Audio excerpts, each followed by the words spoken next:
Hi, this is Dennis with Second Chance Tackle, and today we're going to take on a Penn 330 GTI, and the problem with this reel is that the level wind does not work. And if you look underneath, the worm gear is not turning, and the worm gear is not turning because there's a intermittent drive here off of the spool that connects. It's called an idler gear. The idler gear is a plastic gear, and when it loses its teeth, it gets trapped and it will not spin the worm gear to drive the rest of the assembly. So we're going to do a couple of things here, but I thought I would show you how to change that out and what led to that diagnosis. So the first thing you want to do, generally speaking, is make sure it's the idler gear. Now I know it is because I had to order the replacement part, but look to the internals first and make sure if you're having a failure with your line guide that it is not the result of the pawl being broken. And the pawl is it's a cylinder. It hides inside the little thing called the pawl cap. It's a cylinder and it has 2 points on it, one on each side. And you want to make sure that those points are even and that they're not broken or bent. Because if they're broken or bent, they will wind up not being able to track properly, and eventually they won't be able to move the line guide at all. So you want to check that, and you want to check it specifically for the ability to be even with this, because the line won't operate without it. Now, what you also check, if this worm gear was moving but the line guide was not, that almost always indicates that it's a bad pawl. But in this case, the line guide, kind of hard to see, but the line guide here, or the worm gear, is not driving. So what we want to do is we want to take the side plate off. You don't have to go ahead and remove all the other hardware because we're not working on the gear side today. So you can just remove the 4 external screws that are on there holding it in. And you'll notice a couple of things as I'm doing that. The first is that I'm wearing a protective glove on my hand. I like to do that to keep the greases and dirt off. And that's a good way to do that. It's just a basic latex glove available in hardware stores and the like. I guess in today's environment with the pandemic, it's PPE or whatever too.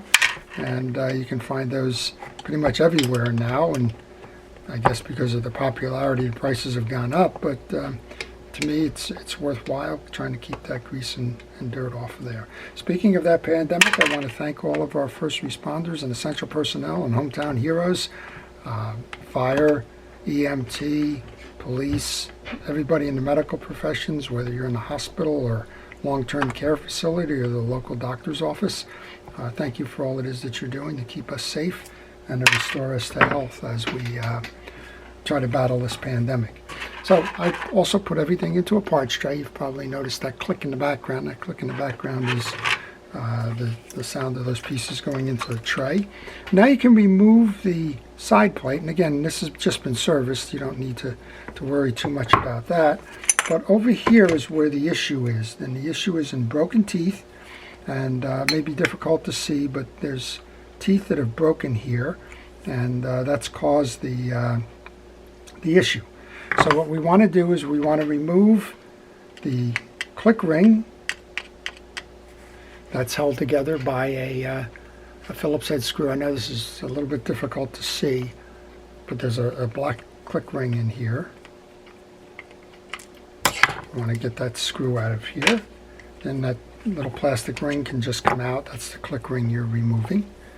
And then we have access to that idler gear behind it. Now, the fellow who owns this reel told me that he has replaced this once before and is a little bit unsure why it failed the second time. So what we want to do is we want to do a couple of things here, kind of as a diagnosis, right? There is a this one was on the back. I think that it actually belongs this way. We're going to find out, but it may have been rubbing against the case. And the other thing we want to do is take the case off here, because my experience, if it fails more than once, is that something may be trapped in the gearing. So if it failed the first time, these little plastic teeth on this gear, you got to check for them, right? They're debris inside the reel if they're not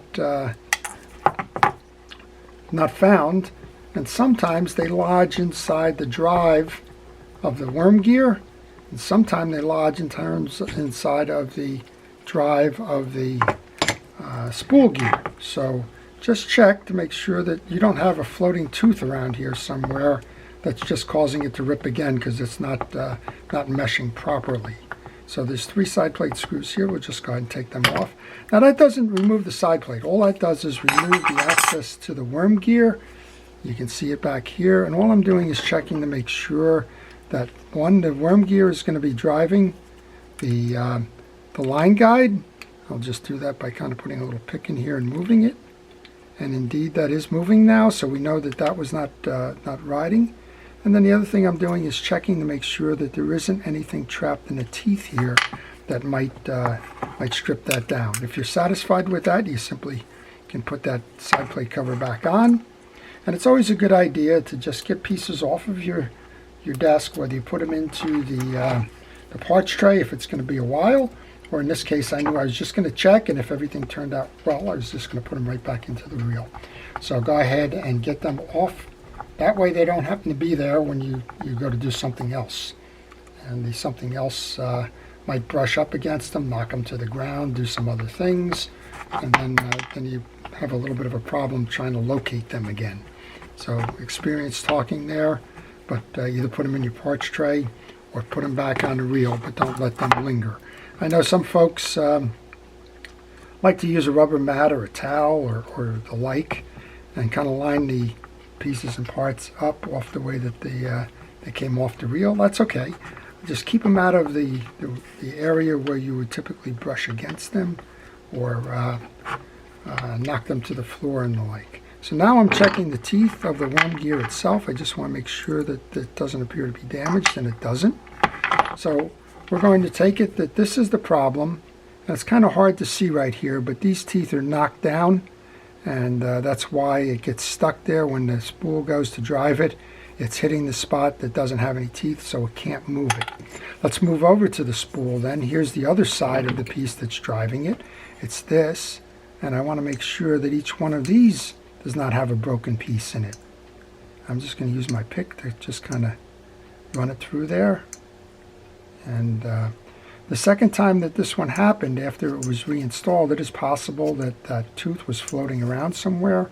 It got ground up in the process, but in the process of getting ground up, it's quite possible that that piece interfered with the cranking cycle and broke some more teeth off, right? All right, so while I have the reel here, I also just want to check in the background here, see if it isn't laying in the side plate. To do that, I'm just going to grab a paper towel. Just kind of flush that out. And this one's a little difficult now because there's 2 sides, and one side has an indentation and the other side has a higher ridge, and I believe that the higher ridge goes to the back, but we're going to go find out. Okay, so that does not mesh well, so it's going to be the other way.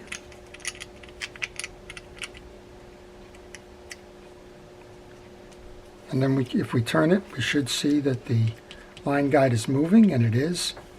And then without even putting the screw back in, if we put the spool in and we turn the spool, we should also see that the line guide is moving. So all of that is working the way it should. Then we had the little tie down. It's a washer and a screw. I'm going to go ahead and locate that.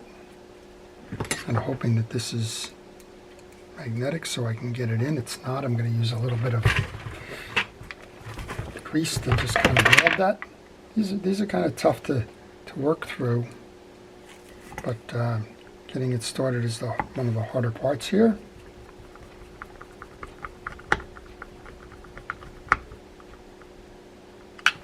And now we can kind of run it by finger to make sure that we're doing okay there. I also want to check to make sure that there is no play in the worm gear that would cause an issue.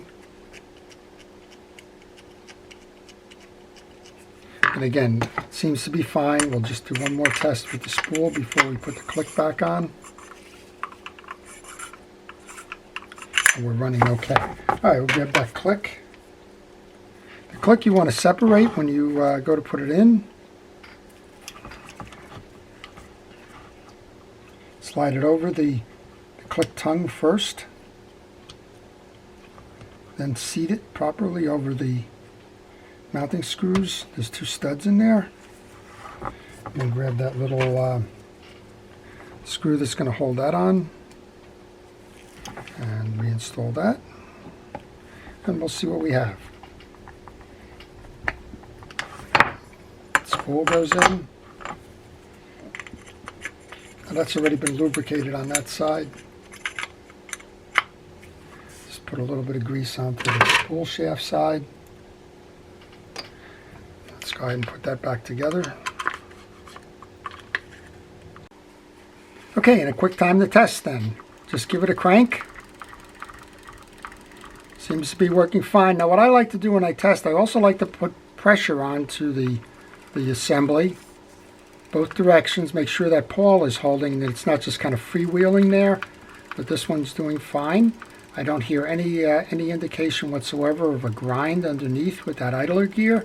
So I'm saying this reel's ready to go fishing again. So I hope that solves any issues you may have in terms of why that level wind fails. As I mentioned, you can just about see it here. Maybe against the dark background it's a little bit better, but there's just the top of the teeth were knocked off. That left the idler gear sitting opposite the turn for the spool, but the spool couldn't grab the teeth, and that's why it failed. So I hope you've enjoyed it, and if you did, please like it. If you want to see more, please subscribe. And if you do subscribe, please hit the notification button so that you don't miss any of the episodes. And finally, if you have a reel like this one and it needs to be repaired and you're not up for repairing it yourself, well, just shoot me a note on the contact information on the email on the business card that follows. I'll be happy to provide you with reel repair information. I do service reels by mail. So this is Dennis with Second Chance Tackle, just buttoning up this reel and wishing you a great day. Thanks for watching.